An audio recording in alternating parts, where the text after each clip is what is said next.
Change இல்லண்ணா. இந்த வச்சுக்க. பரவாயில்லண்ணா, நெக்ஸ்ட் டைம் கொடுண்ணா. இப்படி வர்றவங்க கிட்ட காசு வாங்காம ஃப்ரீயா வேலை பாரு, கடைசியில ஒருத்தன் கூட காசு தர மாட்டான். அந்த அம்மன் காப்பாத்துவானே, விடுனே. ஓ, அதுக்குள்ள பிரசாதம் கொடுத்துட்டாங்களா? அண்ணே கொஞ்சம் கடை பாத்துக்கிறீங்களா? இதோ வந்துடுறேன். போயிட்டு வா போயிட்டு வா.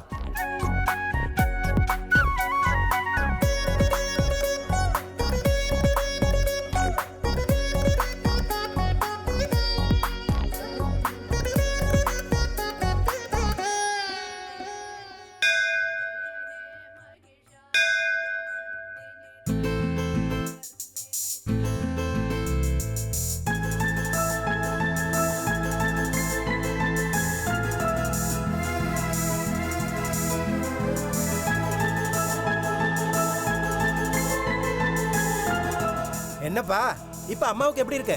இப்போ கொஞ்சம் பரவாயில்லைங்க ஐயா. எல்லாம் அந்த தாயோட கருணை. ஏதோ டெஸ்ட் எல்லாம் எழுதி கொடுத்துருக்காங்க. அடுத்த வாரம் பட்டணத்துக்கு போகணுங்க. இன்னொரு பிரசாதம் கொடுக்குறீங்களா? சுந்தரிக்கு பாவம் காலையில இருந்து வேலை செஞ்சு கலப்பா இருப்பா. கொடுங்களேன். நீ கொண்டு போவ, அவ வேண்டான்னு சொல்லுவா. என்னைக்காவது ஒரு நாள் நிச்சயம் இந்த பிரசாதத்தை சாப்பிடுவா. அந்த தாயை அவ நிச்சயம் நம்புவா. நீங்க கொடுங்க.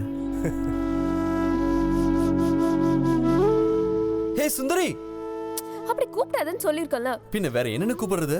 எப்படி வேணாலும் கூப்பிட்டுக்கோ. திரிபுர சுந்தரிங்கிறது உன் பேரு, அந்த அம்மனோட பேரு. எவ்வளவு அழகா இருக்க. ஏன் கூப்பிட வேண்டாம்னு சொல்ற? கூப்பிட வேண்டாம்னா கூப்பிட வேண்டாம், அவ்வளவுதான். பொங்கல் ரொம்ப நல்லா இருக்கு தெரியுமா? மிளகு, சீரகம், நெய் எல்லாம் போட்டு கம கமன்னு இருக்கு பாரு. நான் பிரசாதம் சாப்பிட மாட்டேன்னு உனக்கு தெரியாதா?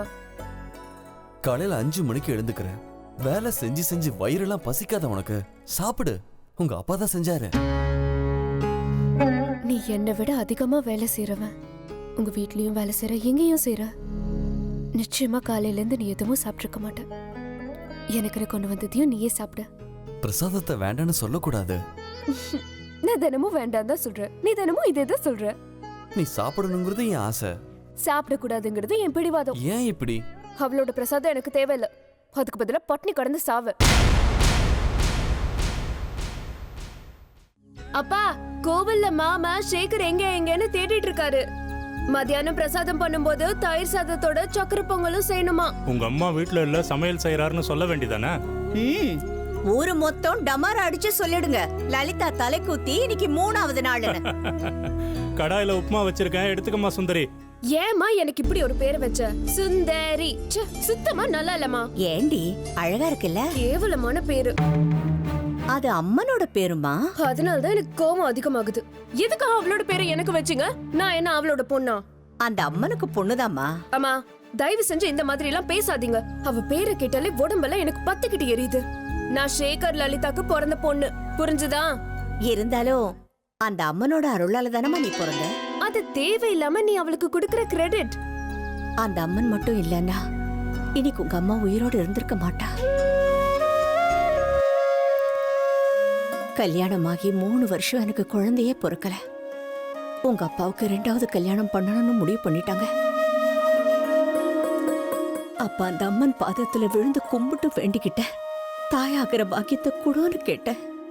அதுக்கப்புறம் 8வது நாள் உங்க அப்பாவுக்கு வேற பொண்ணோட நிச்சயதார்த்தம் ஆயிடுச்சு. அன்னைக்கு காலையில தான் நான் கர்ப்பமா இருக்கிற விஷயம் தெரிஞ்சது. நிச்சயதார்த்தம் அப்படியே நின்னு போயிடுச்சு. எல்லாம் ஒரு மூட நம்பிக்கைமா. நீ அன்னைக்கு கேட்கலனாலும் நிச்சயமா தாய் ஆயிருப்பையன்னு நம்பு. 3 வருஷம் புழு பூச்சி இல்லாம இருந்த. ஒருவேளை 3 வருஷத்துக்கு அப்புறம் தான் உனக்கு குழந்தைன்னு விதியிலேயே இருந்திருக்கலாம். அந்த நாள்ல தான் நீ பிறக்கணும்னு இருந்திருக்க. அதுக்குதான் அந்த அம்மன் என்ன காக்க வச்சா. எந்த நாள்மா? துர்காஷ்டமி அன்னிக்கா? துர்காஷ்டமி இந்த ஊருக்கு ரொம்ப விசேஷமான நாள். அன்னைக்குதான் அந்த திரிபுர சுந்தரி அம்மன் ரம்பாசுரங்கிற அரக்கனை சம்ஹாரம் செஞ்சா. அதுக்காகவே கோவில்ல அன்னைக்கு ஒரு பெரிய திருவிழா நடக்கும். அம்மனோட விக்கிரகத்துக்கு சந்தன காப்பு பண்ணுவாங்க.